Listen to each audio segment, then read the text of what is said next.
जय जगन्नाथ जय माँ लक्ष्मी समस्तंकर मंगल करंतु। बंधुगण शनिवार दिन यही तीनोटी जिनिस खाआंतु नाही। जदि शनिवार दिन आपण यही तीनोटी जिनिस भोजन करूचंती तेबे शनिकर कोप दृष्टि आपणक उपरे पड़िपारे। एहा छड़ा शनिवार बजरंगबलीकर मध्य बहुत प्रिय होइथाए।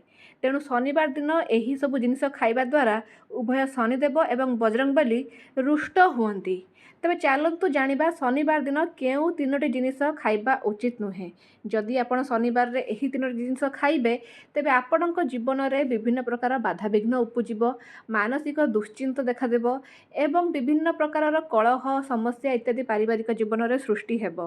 तेबे चलतु जानिबा जे शनिवार दिन कौन सबु खाइबा उचित नुहे। तेबे प्रथमटी हेउची शनिवार दिन केबे भी मसूर डाली खाआंतु नाही। बंधुगण मसूर डाली हेउची मंगलंकर प्रतीक, कारण यह लाल डाली अटे एवं लाल हेउची मंगलंकर प्रतीक। मंगल मध्य बहुत क्रोधी ग्रह अटंती एवं शनि मध्य क्रोधी ग्रह अटंती।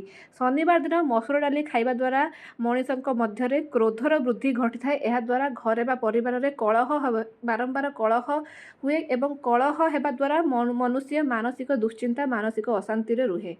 तेणु शनिवार दिन केबे भी मसूर डाली खाआंतु नाही। द्वितीयटी हेउची शनिवार दिन केबे भी मद किंबा कौनसी निशा जातीय द्रव्य खाआंतु नाही। यह अत्यंत अशुभ होइते। उभय बजरंगबली एवं शनिदेव निशा जातीय द्रव्य को घृणा करती। तेणु शनिवार दिन केबे भी कौनसी निशा जातीय द्रव्य मद गुटका सिगरेट इत्यादि खाआंतु नाही। यह अत्यंत अशुभ होइଥାଏ। तृतीयटी हेउची शनिवार दिन केबे भी दही खाआंतु नाही। दही शुक्र ग्रह सहित जड़ित। तेणु शनिवार दिन केबे भी आपण दही खाआंतु नाही। जदि आपण शनिवार दिन दही खाउछंती तेबे सेथिरे धनिया एवं पुदीना मिसाई खाआंतु। खाली दही आपण शनिवार दिन खाआंतु नाही।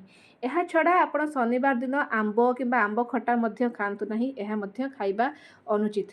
तेबे अन्य कौ कौ जिनिस शनिवार दिन खाइबा उचित नुहे ताहा जानिबा पूर्वरु शनिदेवंकर भक्त माने कमेंट रे जय शनिदेव बोली लिखंतु। वीडियोटी को लाइक एवं शेयर करंतु। आम चैनल को सब्सक्राइब करंतु। तेबे शनिवार दिन आपण नाली लंका खाआंतु नाही।